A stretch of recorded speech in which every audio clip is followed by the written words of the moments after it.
축복과 저주 앞에서라는 제목으로 하나님 말씀 나누도록 하겠습니다. 어린아이들 앞에 놔두고 어른들은 교육하기 좋아하고 때로는 훈계하기 좋아하고 그래서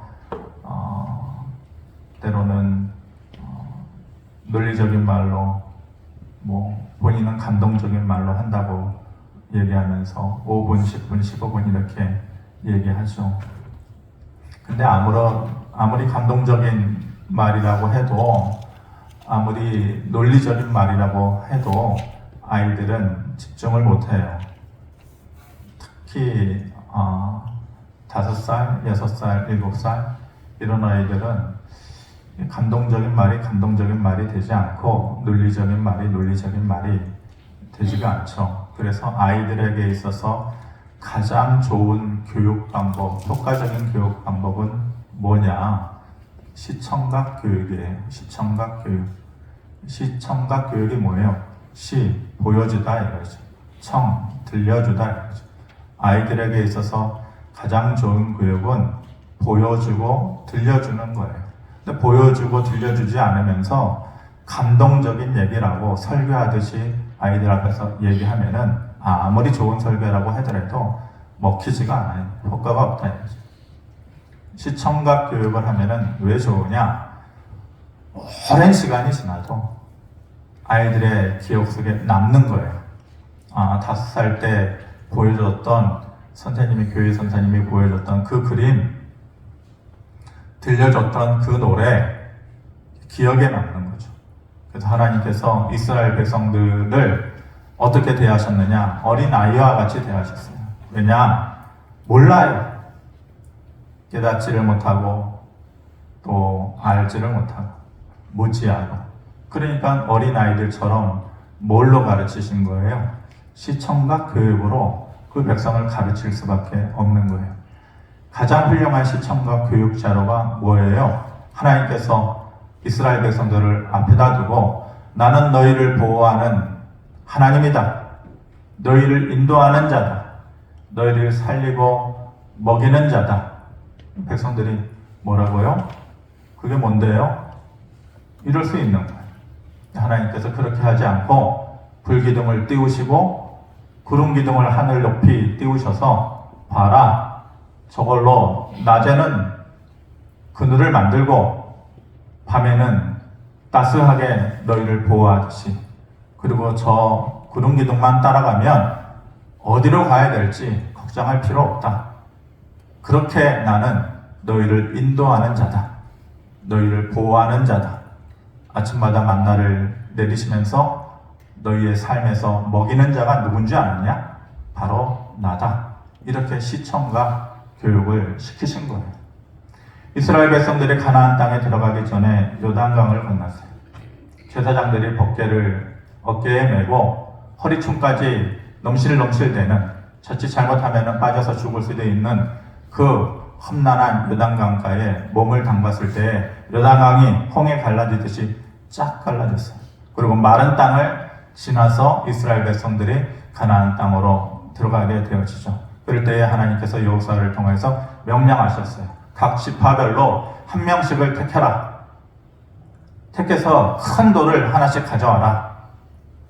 그리고 강가 중앙에 그리고 너희가 길갈에 이르게 되면은 그 돌을 12개, 각 지파별로 하나씩이니까 12개가 되겠죠. 12개의 돌을 하나씩 세워놔라. 그러면은 자손들이 물어보겠죠. 요단강가는 저는 그림으로만 봤지만은 지금이야 그렇게 폭이 넓지도 않고 깊지도 않아요.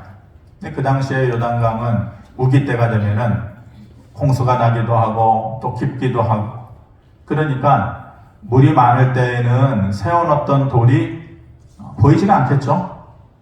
그리고 건기 때가 되면은 차츰차츰 수위가 낮아지면서 12개의 돌이 차츰차츰 이렇게 드러날 거 아니에요.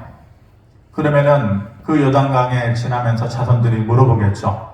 아빠, 할아버지, 저 돌들이 도대체 뭐예요? 또 길갈에 있는 사람들은 저 돌들을 왜 저렇게 힘들게 세워놨어요? 그러면 하나님께서 가르치라는 저게 뭔지는 아느냐? 너희 아버지 때, 할아버지 때에 하나님께서 요단강가의 가나안 땅에 우리를 들어가게 하실 때에 하나님께서 제사장들을 통하여서 요단강에 몸을 담글 때에 기적처럼 저 강이 마른 땅에 되게 하셔서 그 땅을 건너가게 하신 것을 보여주시고 그것을 기억하고 기념하게 하기 위해서 세우신 거란다. 그래서 물에 잠길 때에는 안 보였다가 물이 수위가 낮아지면 보이면서 사람들이 그것을 지날 때마다 아하, 저게 그거구나.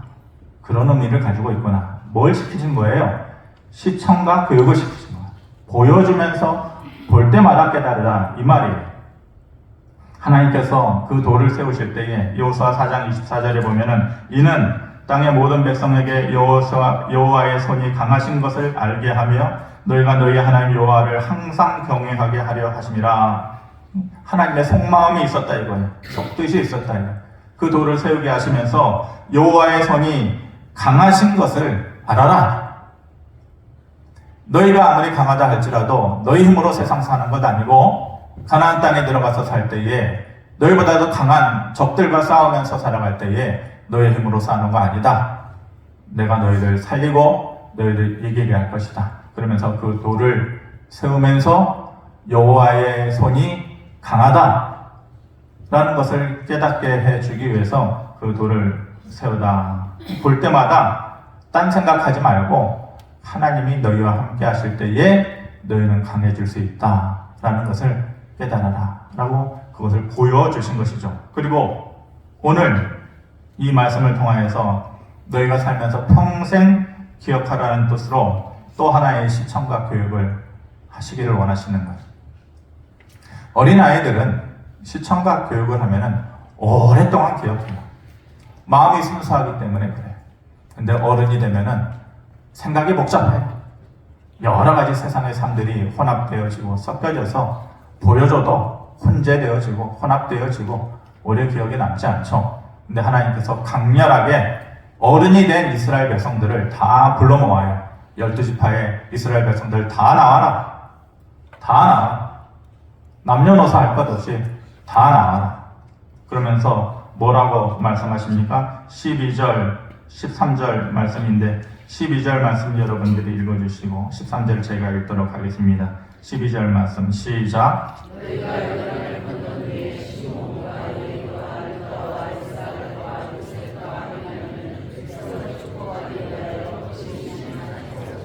르우벤과 gad과 아셀과 스불론과 단과 납달리는 저주하기 위하여 에발산에 서고. 조금 이따 그림에서 보여드리겠지만은 12지파의 사람들을 다 불러 모아가지고 각각 6지파씩 나눠서 세워놨어. 그리고 6지파는 그리심 산 앞에 세우고 나머지 6지파는 에발산 앞에 세웠다라는 것이죠. 그림을 보여주시면은 저것이 제 기억으로는 오래되지 않은 그 사진이에요. 그리시는 여러분들 보시기에 왼쪽에 있는 그리심 산이고 또 오른쪽에 있는 것이 에발산인데 그리심 산은 한 867m 정도 높이가 그렇게 된다고 그래요. 에발산은 925m. 그러니까 에발산이 약 한 50m 정도 더 높은 거죠. 여러분들 좀 차이가 느껴질지 모르겠는데 그리심산은 조금 약간 푸르는 느낌이 들죠. 그리고 에발산은 그에 비해서 조금 나무가 없어 보여요. 제가 이제 궁금한 것은 그 당시 하나님께서 이 말씀을 주셨을 때에 시청각 교육을 하시고 싶으셨던 거잖아요. 보여주면서 깨달아라 이거잖아요. 그러니까 하나님은 깨닫지 못하고 느끼지 못하는 백성들에게 확실한 자료를 통해서 보여주신 것이거든요. 학자들이 추측하기를 에발이라는 뜻은 벌거벗었다 이런 말이에요. 민둥산이다. 그러니까 에발산 앞에 6지판을 세우고 하나님께서 너희를 이런 삶을 살면 앞으로 너희를 이런 식으로 저주할 것이다 라는 것을 보여주신 거예요. 그러니까 에발산은 아무것도 없는 민둥산을 얘기해요. 지금도 실제적으로 에발산은 물이 많지가 않고 또 딸의 토양이 석회질로 되어 있어서 뭐가 자랄 수가 없어요. 실질적으로. 그러니까 그 당시로 돌아가서 우리가 그 당시의 상황으로 환경으로 완벽하게 재현해낼 수는 없지만은 추측하는데 그때에는 더 확연하게 차이가 나지 않았을까. 그리심산은 햇볕이 더 많이 들고 또 물이 많고 나무가 무성하게 자라는 산이고 마주보고 있는 에발산은 벌거벗은 석회질 땅이고 물도 없고 아무것도 자랄 수 없는 그냥 모래만 있는 돌만 있는 그런 산이죠. 그러니까 누가 보더라도 그리심산은 풍성해 보이는 거예요. 에발산은 아무것도 없어 보이는 거죠. 누가 보더라도 그리심산에 있으면은 잘 살 것 같이 보이고 에발산에 있으면은 그냥 굶어 죽을 것 같은 그렇게 보이는 것이죠. 그래서 하나님께서 시청각으로 보여주시는 것이 무엇을 기억하라고 말씀하시는 거예요? 27장 후반부하고 또 곧바로 28장으로 이어지면서 너희가 앞으로 이렇게 살면 이 그리심 산의 모양처럼 하나님의 복을 받고 살 것이고 너희가 앞으로 이런 모양으로 살면 너희의 눈앞에 있는 벌거벗은 이 민둥산의 에발산의 모습처럼 살게 될 것이다 라고 말씀하시는 것이죠. 그러면서 신명기 28장 1절에 이렇게 말씀하십니다. 내가 내 하나님 여호와의 말씀을 삼가 듣고 내가 오늘 내게 명령하는 그의 모든 명령을 지켜 행하면 내 하나님 여호와께서 너를 세계 모든 민족 위에 뛰어나게 하실 것이라. 이게 그리심산 앞에서 선포한 축복의 내용이에요. 하나님의 말씀을 듣고 라는 것은 듣는다라고 하는 것은 순종하면서 하나님을 기억하는 삶을 얘기하는 것이죠. 반대로 28장 15절의 말씀을 보면 내가 만일 내 하나님 여호와의 말씀을 순종하지 아니하여 내가 오늘 내게 명령하는 그의 모든 명령과 규례를 지켜 행하지 아니하면 이 모든 저주가 내게 임하며 내게 이를 것이니.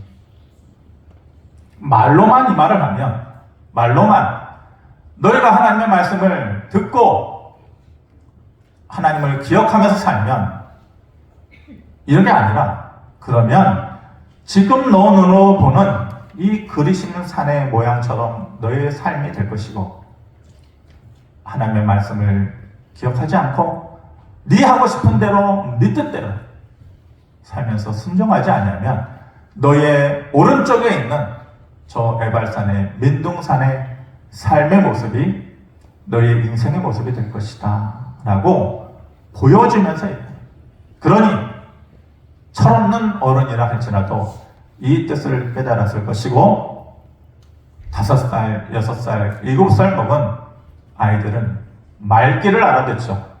그 어린 나이에 그 말을 들었을 때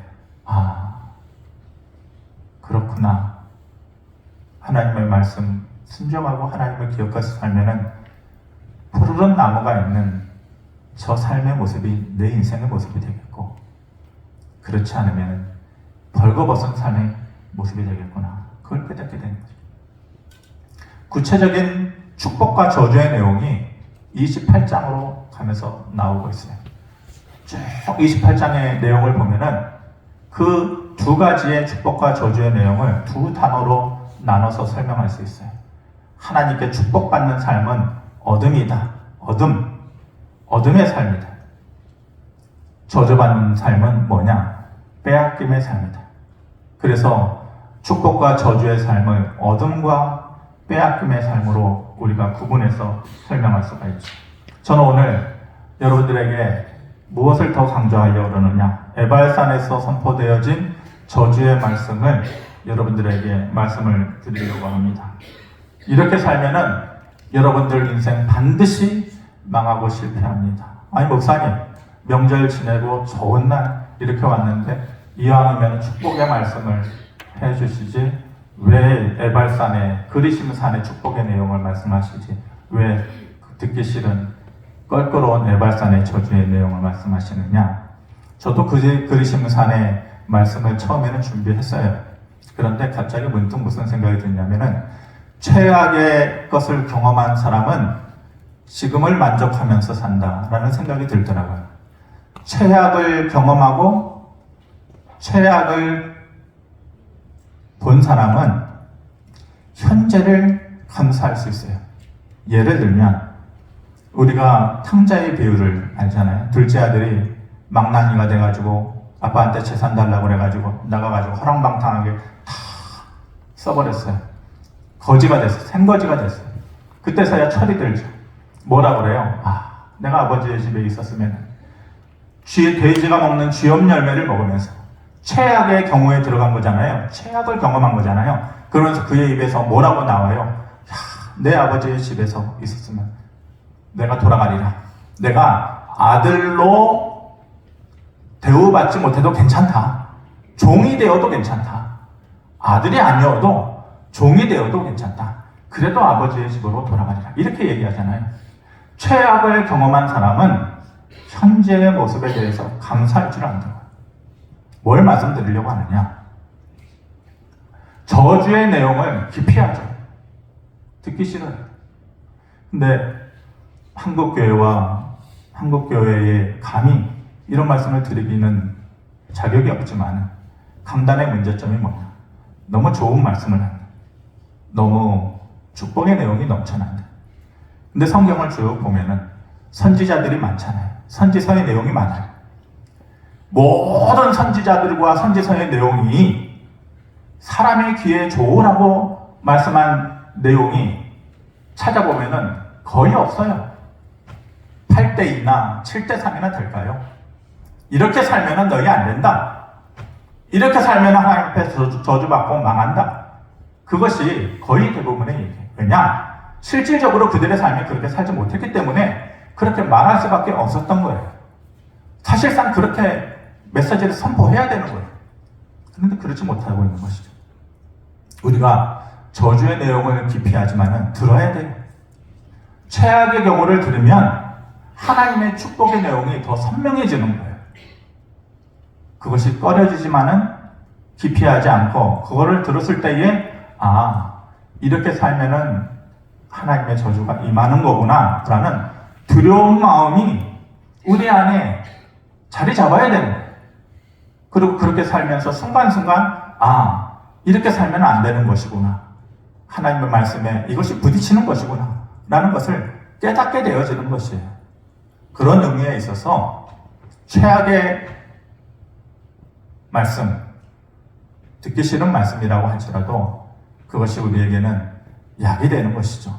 그래서 오늘 에발산의 저주의 내용을 여러분들한테 먼저 말씀드리면은 뭐라고 말씀합니까? 20절의 말씀. 내가 악을 행하여 그를 잊음으로 내 손으로 하는 모든 일에 여호와께서 저주와 혼란과 책망을 내리사 망하며 속히 파멸하게 하실 것이다. 이렇게 말씀하시죠. 누구에게 그러냐? 누구에게? 어떤 자에게? 하나님을 잊은 자에게 그럴 것이다.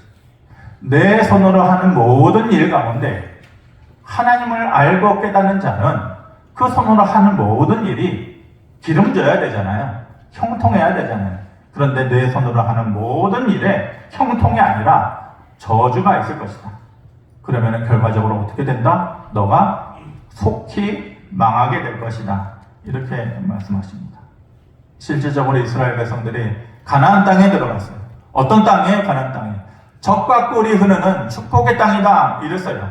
그런데 가나안 땅에 막상 들어가고 나니까 시청각 교육이 다 사라져버렸어요. 불기둥도 사라지고 구름기둥도 사라지고 만나도 사라지고 메추라기도 사라지고 그리고 자기들이 살고 싶은 자기들의 방법, 풍요, 그리고 창고, 넓어진 창고 이런 것만 남아있게 된 거죠. 그러면서 하나님을 잊어가기 시작하는 것이죠. 실질적으로 그들이 계속해서 힘들어졌어요.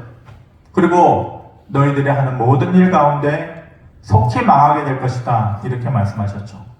계속해서 아수르를 통해서 망하게 되고 바벨론을 통해서 망하게 되고 바사를 통해서 망하게 되고 그리스를 통해서 로마를 통해서 계속해서 이스라엘 백성들의 역사의 모습은 침입을 당하고 빼앗김을 당하고 망하는 실질적으로 하나님께서 말씀하신 그대로 속히 망하게 되는 그런 인생을 살게 된 것을 증명해 주는 것이죠. 24절의 말씀 우리가 같이 한번 읽어보겠습니다. 시작. 여호와께서 비 대신에 티끌과 모래를 내 땅에 내리시니 그것들이 하늘에서 내 위에 내려 마침내 너를 멸하리라. 하나님께서 우리에게 약속하신 말씀이 있어요. 너희가 그 땅에 들어가서 나를 기억하면 너희가 뭘 지어요? 농사를 짓잖아요. 농사. 광야 때에는 뭐예요? 이동하면서 살면서 농사를 지을 수가 없었어요. 가나안 땅에 들어가서 정착하면서 사니까 비로소 농사를 지을 수 있어요. 농경사회가 된 거예요. 그러니 가장 중요한 게 뭐예요? 물이에요. 비예요. 비도 아무 때나 내리는 비는 소용이 없어요. 필요가 없어요. 때에 따라서 가장 적절하게 내리는 비가 필요해요. 그게 뭐냐? 이른 비와 늦은 비예요. 하나님께서 말씀하셨어요. 내가 이른 비와 늦은 비를 너희에게 주리라. 그렇게 말씀하셨어요. 그런데 그대로 되지 않고 여호와께서 비 대신에 티끌과 모래를 내 땅에 내리시리니. 농경사회 시대에 이른 비와 늦은 비가 내리지 않고 티끌과 모래가 내리면 농사가 되겠어요? 망하는 것이죠. 그것들이 하늘에서 내 위에 내려 마침내 너는 멸하게 될 것이다. 하나님의 도움이 사라진 인생이 된다 이거예요. 하나님의 도우심이 사라지면 우리의 인생은 메마른 땅이 되죠. 성경의 모든 인물들을 보면은 각자의 노력으로 각자의 힘으로 잘된 사람 아무도 없어요. 알게 모르게 하나님께서 그때그때 나타나셔서 하나님의 도우심을 통하여서 커지고 높아지고 성공하고 다 이런 삶을 살았던 것이죠. 다니엘도 그렇고 모르드게도 그렇고 다니엘도 사자굴 속에 들어갔을 때에 또 풀무불 속에 들어갔을 때에 그때그때 하나님께서 도와주시지 않았으면 어떻게 살아나요? 모르드게도 내일이면은 하만의 음모에 빠져가지고 50m나 되는 장대에 걸려가지고 죽을 목숨이에요. 자기만 죽는 것이 아니라 자기 민족도 다 죽어 나갈 판이에요. 근데 하나님께서 도와주셔가지고 극적으로 살아나고 자기는 살고 하만은 죽고 하만이 제2인자 아니에요? 근데 기적적인 도움으로 살아나는 것 아니에요. 다 성경의 인물들이 그랬어요. 그런데 늦은 비와 이른 비가 없는 것은 하나님의 도우심이 사라진 인생이 될 것이다. 그리고 마지막으로 에발산에 너희가 이렇게 살면은 이런 저주를 받는다. 가장 심각한 삶의 모습을 말씀하고 있는 것이 나중에 집에 가서 천천히 보세요. 25절에서 35절까지의 말씀, 이것이 가장 심각한 내용. 25절에서 35절까지의 말씀을 쭉 읽어보면은 내 마음에서 자꾸만 뭐가 빠져나가는 듯한 느낌이 들 거예요. 뭐냐? 빼앗긴다. 빼앗긴다. 30절 말씀 같이 한번 보겠습니다. 시작. 내가 여자와 약혼하였으나 다른 사람이 그 여자와 같이 동침할 것이요 집을 건축하였으나 거기에 거주하지 못할 것이요 포도원을 심었으나 내가 그 열매를 따지 못할 것이며 32절 내 자녀를 다른 민족에게 빼앗기고 종일 생각하고 찾음으로 눈이 피곤하여지나 내 손에 힘이 없을 것이며. 대표적으로 30절과 32절의 말씀을 읽었지만은 25절에서 35절에 이어지는 모든 말씀은 한마디로 얻음이 아니라 빼앗김이다 이 말.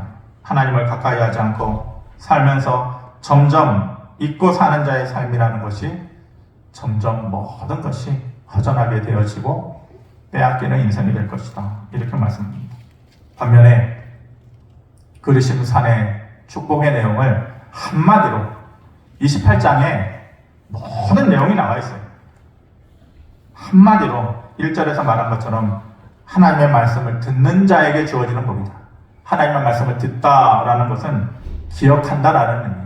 하나님을 의식하면서 산다. 하나님을 의식하면서 기억하면서 산다. 3절 말씀 가장 대표적인 이 3절 말씀이 그전에는 눈에 안 들어왔던 말씀인데 이번에 말씀을 보다 보니 이 말씀이 눈에 들어오더라. 같이 한번 봅니다. 시작. 성읍에서도 복을 받고 들에서도 복을 받을 것이며. 28장에 복을 받는 자의 내용이 쭉 나와요. 우리가 잘 알고 있는 그리고 좋아하는 말씀 있잖아요. 꾸어줄지언정 꾸지 않는 인생이 될 것이고, 머리가 될지언정 꼬리는 되지 않게 하시고, 위에 있게 할 것이며 아래에 있지 않게 하시고, 축복의 내용이 쭉 나오는데 3절의 말씀이 유독 눈에 들어오는 것이죠. 무슨 내용입니까? 성읍에서도 너희가 복을 받을 것이고 들에서도 너희가 복을 받을 것이고, 하나님을 기억하고 그 말씀을 듣고 순종하는 자의 삶이라는 것이 가장 대표적으로 성읍에서도 들에서도 너희가 복을 받을 것이다. 성읍에서 복을 받는다라는 무슨 의미일까요? 물론 시대적으로 조금씩 차이는 있습니다. 그런데 대부분 성읍 안에 사는 사람들은 돈 있는 사람들이에요. 힘 있는 사람들이에요. 정치적으로 영향력을 끼치는 사람들이 성읍에 사는 사람들이에요. 대부분 그랬어요. 그래서 여러분들 대한민국에 가면은 동네가 똑같은 동네 이름이 많아요. 똑같은 동네예요. 여러분들도 성내동에서 사시는 분이 계셨는지 모르겠지만 성내동에 어디 강동구에 있나요? 성내동에 있잖아요. 성내동. 근데 성내동이 거기만 있는 게 아니에요. 대한민국 성내동 치면은 여기저기 많이 있어요. 그게 뭐 얘기하는 거예요? 성 안에 사는 사람들 얘기하는 거예요. 성 안에서. 성안동, 성내동 이래요. 그 성 안에 사는 사람들, 성내동 보통 뭐 하는 사람들이에요? 상인들, 또 좀 돈깨나 있는 사람들, 그 성 안에 있는 사람들을 성 안에 머무는 사람들이라고 해가지고 성내동이라고 얘기하죠. 지난번 몇 번 제가 말씀드렸지만 우리가 보통 그 자본가 그 계층이라고 얘기하는 부르주아 혹은 부르주아라고 얘기하는 그 사람들도 성 안에 있는 부르그라는 말이 성 안에 성이라는 말이에요. 그 성내동하고 부르주아하고 같은 말이에요. 부르그라는 말이 성 안에 있다. 성 안에 사는 사람들. 그러니까 성 안에서 복을 받는다라는 것은 뻔한 얘기예요. 성 안에 사는 사람들은요, 당연히 예상되는 복이에요. 성 안에 있으니까 능력 있는 사람들이에요. 힘 있는 사람들이에요. 돈 있는 사람들이에요. 그리고 성 안에서 복을 받는다라는 것은 이미 예상되고 공개되어진 복이에요. 학벌이 좋고 문벌이 있고 가문이 뛰어나고 이런 사람들, 성 안에 있는 사람들.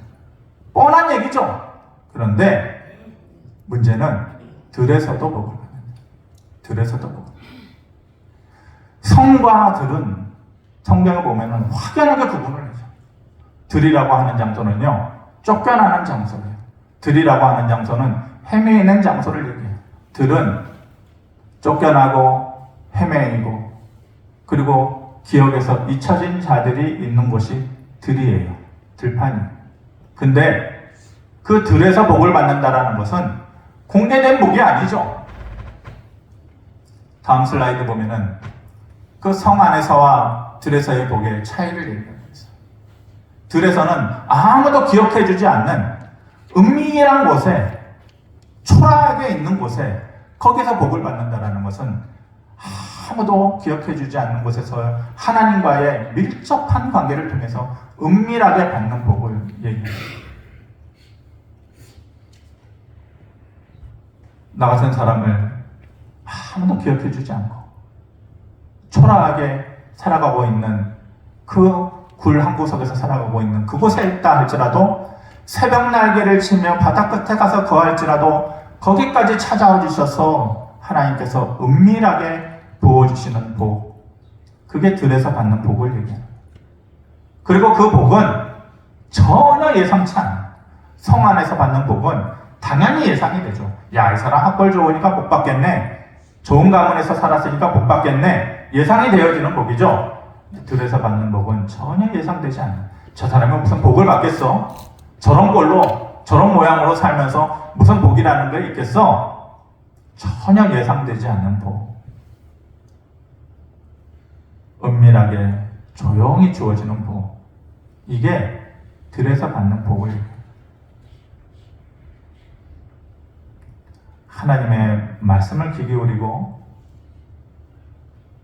그리심산 앞에 서 있으면서 그거를 깨달아라. 평생 시청각 교육으로 너희 마음속에 새겨라. 너희가 나를 기억하고 내 말에 순종하면 아무도 기억해주지 않는 너의 인생이라 할지라도 내가 은밀하게 조용히 너에게 복을 주고 아무도 예상하지 않는 복이라 할지라도 너에게 그런 복을 주어주겠다. 요셉이 그랬어요. 다윗도 그랬어요. 야곱도 그랬어요. 감옥에 갇히고 쫓겨가고 또 라반의 집에서 20년 동안이나 개고생하고 내 인생이 펼쳐지겠냐? 그런데 하나님께서 전혀 예상치 않은 은밀하게 조용히 다가오셔서 그들의 인생을 수렁에서 끌어올리시고 높여주시죠. 12개의 돌을 요단강에 세워놨다 그랬잖아요. 지날 때마다 그게 보이겠죠? 그러면은 이렇게 잔소리처럼 설교 안 해도 돼요. 그냥 거기를 지나가면서 하나님의 강하신 손이 있었구나. 근데 그 돌을 여러분들의 집에 교회에다가 세워놓을 수는 없잖아요. 그리심산과 에발산을 우리의 눈앞에다가 맨날 세워둘 수도 없잖아요. 그런데 우리의 마음판에 너희의 그리심산과 에발산을 기억하고 그렇게 살지 말아라. 하나님 두려워하면서 저주받은 삶은 피하고 은밀하게 조용히 주시는 하나님의 복을 받고 살아라. 하나님을 기억하면서 살아라. 나만의 시청과 교육을 자꾸 해야 돼요. 나만의 시청과 교육을. 그래야 우리가 살아가는 것이죠. 그런 삶이 되길 바랍니다. 고마우신 아버지 하나님, 눈에 보이지 않아도 아침에 일어나 눈 뜨고 저녁에 침상에 들어가기 전에 나만의 그리심산과 에발산을 떠올리면서 성읍에서도 또 들에서도 주시는 하나님의 손길을 기억하면서 하나님 잊지 않고 살아가리라. 그렇게 잠시 잠깐의 기도로 우리의 삶을 다독이고 또 결심하면서 살 수 있는 우리들의 모습이 될 수 있도록 은혜를 더하여 주시옵소서. 그런 삶의 축복을 은혜를 허락하여 주시옵소서. 예수님의 이름으로 기도합니다. 아멘.